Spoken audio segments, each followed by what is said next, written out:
with you. I didn't even know you played Yeah, Monster Hunter. yeah. It was just that once, but I haven't touched Monster Hunter like that, man. Speaking of, like, Crazy. I have my gripes with Wilds now. You do? After playing it for a while now. Because I might like. We can talk about that a bit. Yeah. Because I did have a question for you too. But what's your gripe? It's just more so. It doesn't like. It feels like. So it feels like the feeling that I got when I finished Sunbreak. I'm already getting that now, with just the base game.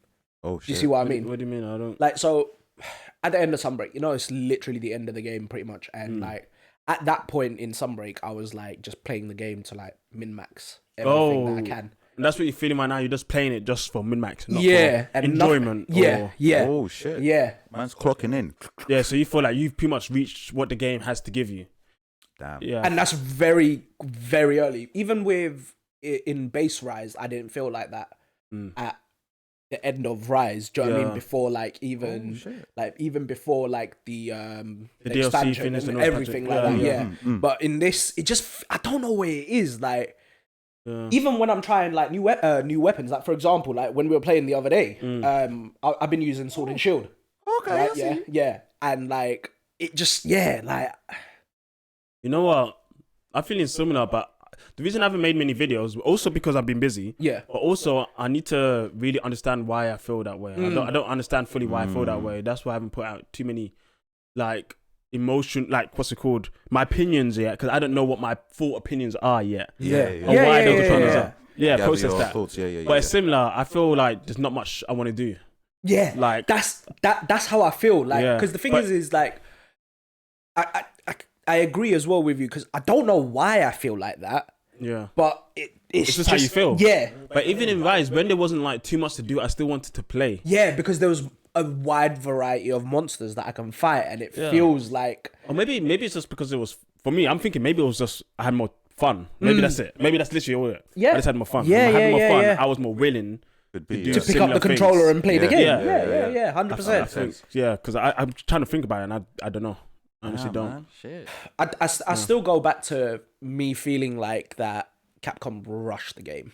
I mean, 100%. Yeah, and I feel like if they, I don't get me wrong, like I was gassed about the release date being on my birthday and everything and all of that stuff, right? Yeah, but at the same time, like now and hindsight is like obviously It's 2020, right? Yeah, do you know what I mean? And now I would happily have, if I could go back and I could speak to Capcom myself, I would be like, guys, I beg you, just delay it for a few more months. Just delay it. I don't care. Even if I have to wait another year, I'll happily wait. Like, but you give us a game where like I have that same feeling of when I played Rise and Sunbreak. Even World and Iceborne, because even in World and Iceborne, right, like the advantage, like sort of the one thing that World and Iceborne had was it's the first game of the generation of that generation of where like we had that sort of open worldness in the sense of like the what's it called I'm gonna stop you there because it was your first game anyway. No 100%. So but I played it being the first of that doesn't change anything when it comes to but what I mean is because remember when we went to Amsterdam and I was trying to play the game with you, man, as well, right? Yeah, the thing that I couldn't click with in that time is that it just felt too clunky and like I couldn't play the game. Like I just felt like it didn't fit with me. It didn't like suit what I wanted and like what I liked in terms of the game, right? Yeah. But when I started playing World, I was like, yo, this feels like a game where I feel like I can move freely. I don't feel restricted and things like that from my experience of just playing any Monster Hunter in general. And like I did play a little bit in the sense I tried to get into it. I genuinely tried, and like it just wasn't for me at the time. Do you know what I mean? Yeah, fair enough. And then, but like in World and Iceborne, like it was like obviously brand new game for me in that sense, and like I just wanted to play the game. Like I just wanted to mash the game out, right? And it kept going, and like there was always something that I wanted to do.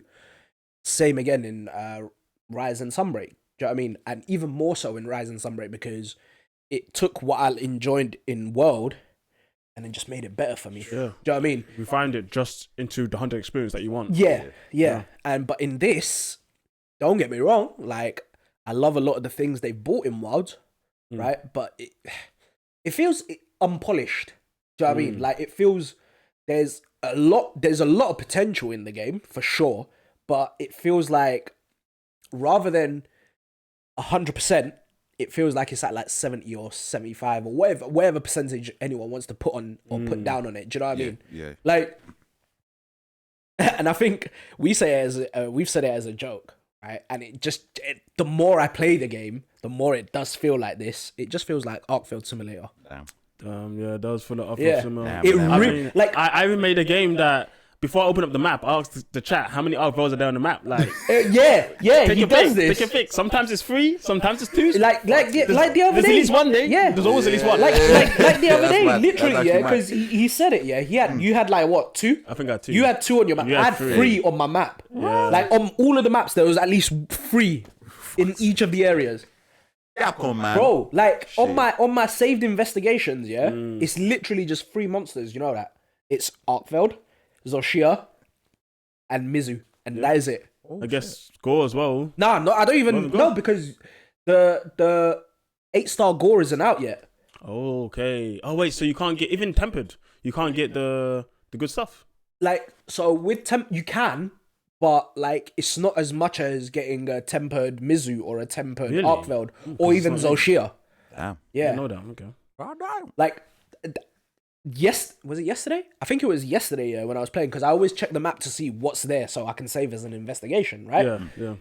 First time I saw a Gore quest that I genuinely wanted, because, you know, I was hunting that specific decoration, which I posted in our group chat afterwards, yeah. right, yeah?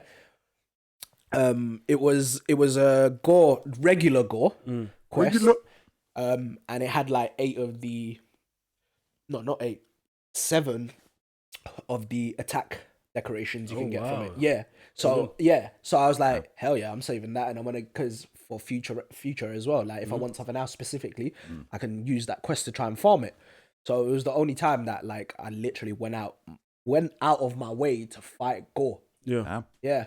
Like the it's really annoying because a lot of the monsters in that game are really cool. Like I love the concept of a lot of the monsters in the game, especially a lot of the Leviathans, because in the past 2 games, obviously for me, those are the only other 2 that I've played, like, World didn't have Leviathans. No. And in Rise, we only had... We had Mizu. And, what's the mud one? Oh, Almadron. And then the fire version of it as well. Those were the only 3, I think, I'm pretty sure. Jiratas is one. No, So I think probably 3. Yeah, I think there was only 3, yeah. So, like... There's a lot more Leviathans. Well, Mizu had 2 other forms, Apex and Via. So I guess 5. Yeah. I'm counting that because you said the No, which is fair. Amazon substitute. So. Oh yeah, that's true. That's true. So Yeah. So, but like, I feel like in this game, they just didn't really. They could have focused on the other monsters and made them more sort of. Give us something like where we will fight these, especially the newer monsters. Like we would want to fight them more if there was a reason for us to fight them. Do you know what I mean? Because at a certain point in the game, like people are just gonna want to fight to try and make builds and things like that, right? Yeah. And if you're only fighting like They're probably there right now. Yeah, exactly. A lot of them are, including myself. Do you know what I mean? Yeah. And like, and I know you love making so many different crazy builds. I know you love doing that as well in Monster Hunter in general. Yeah, making weapons and builds. But I guess the build system in this game is a bit strange. Yes. It kind of makes it feel weird when making builds. Because again, it goes back to what I was saying as well. For me anyway, like it goes back to what I was saying about in Rise and Sunbreak, how like at the end of it, I was just there min-maxing. And I feel like they've like fast forwarded that into this base game, because you know with the Artium weapons kind of thing, yeah, that's a flop, man. Artium weapons, I think they've ruined 100% agree with you on a lot of that. Well, I think like what Artium weapons is basically what Capcom wants Monster Hunter to kind of be. For that the mainline ones, they want it to be like a games of service where they keep adding in updates and RNG for you guys to keep on playing, and then slowly creep stuff in. And then it comes to the Artium weapons, which are literally RNG weapons, with RNG rewards from it. And to get those, you need RNG materials. I was even watching a video on it today. And it's RNG on RNG on RNG 100%. On RNG. Yeah. Fuck you know. And it's like, and they're the best weapons. And it's also a way for them to have weapons that aren't currently available. Like, Longsword doesn't have a blast weapon. Yeah. Lance doesn't have I think a sleep weapon. So it's like a way for you to get those stuff that you can't get. Yeah. So it's like, it's just really tacky. No, it is. But the thing is, like sort of the concept of the way you get Arteon weapons, right? Yeah, I'd only seen in Iceborne and in Sunbreak, which is deep it. They're the expansions of the main base game, right? Yeah. Yeah. And then they normally add that right towards the end. Yeah. And it's never in the base game. It's never been in the base game. Like in World, it was obviously it was slightly different how you would get the materials, because then so with the Arteon weapons, you know, you get those fucking materials to actually make the weird them. materials. Yeah, whatever they're called, right? Yeah. In a way, it's similar to in World, because you get those materials in World as well to make the OP weapons, right? But like, even then, it was different. You wouldn't roll them and things like that the way you would do in Wilds. It was. I think it's just literally you just needed this specific type of material, and then you just go and upgrade the weapon, and that's it. Like you go and upgrade whatever weapon you have. Like it weren't like for a specific weapon. It was literally just whatever weapon you have, you can upgrade that weapon, whatever it was. Do you know what I mean? But in this, it's like you have to make this specific weapon and then upgrade that specific weapon with the materials that you get as well. Do you know what I mean? And like, it just, I feel like it killed part of what Monster Hunter is, which is going and trying other weapons from like that you would not normally maybe use. Do you know what I mean? And then making those crazy builds. Yeah, that's G basically. Nah, but even in Rise they did that, because Rise was good. there was one thing in Rise, Selection ain't like G. Yeah, that's true.